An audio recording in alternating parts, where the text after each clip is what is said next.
আসলে তুমি কি আমার থেকে আলাদা হয়ে যাচ্ছ? পিছনে কি আর কেউ ওঠে? হ্যালো বন্ধুরা, আমি Pavel, travel blog with Pavel YouTube চ্যানেলের সম্পূর্ণ নতুন ভিডিওতে তোমাদের স্বাগতম।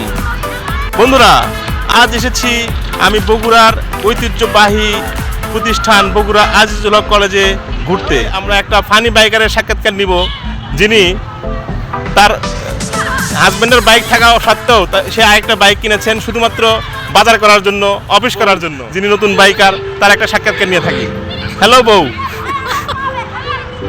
কেমন আছো? তুমি যে একটা বাইকটা কিনলা, আমার একটা বাইক থাকার পরেও তোমার ফিলিংসটা কি? আসলে তুমি কি আমার থেকে আলাদা হয়ে যাচ্ছ?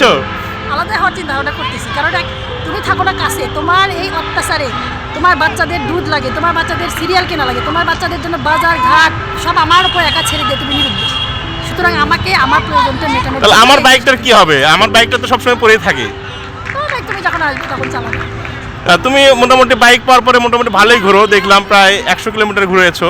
আসলে তোমার কেমন লাগে? আসলে খুবই ভালো, জাস্ট তোমার বাইকের পেছনে কি আর কেউ ওঠে? না না না, আমি কাউকে তুলতে পারি না।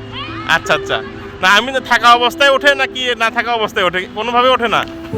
সেটা এখন সিসি ক্যামেরা লাগে। তোমার ছেলে মেয়েরা ওঠে না? আমার বাচ্চারা ওঠে। আচ্ছা আচ্ছা, তুমি যে বললে কেউ ওঠে না।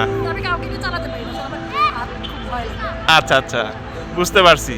তো তুমি আসলে এই বাইক কেনার পরে তোমার কি খরচ সাশ্রয় হয়েছে নাকি খরচ আরো বেড়ে গেছে? টাকা পয়সা টাকা আমরা যাবো। আচ্ছা আচ্ছা, বুঝতে পারছি। তুমি আসলে তোমার শখের বসে বাইকটা কিনেছো এবং এটা আমি খুব ইন্সপায়ার করি। তুমি বাইকটা যে চালাচ্ছ খুব ভালো লাগছে এবং আমিও এটাতে খুব গর্ববোধ করি। তুমি একটা তোমার একটা শখ পূরণ করতে পারছো। ধন্যবাদ বন্ধুরা, সবাইকে ধন্যবাদ, ভালো থাকবেন।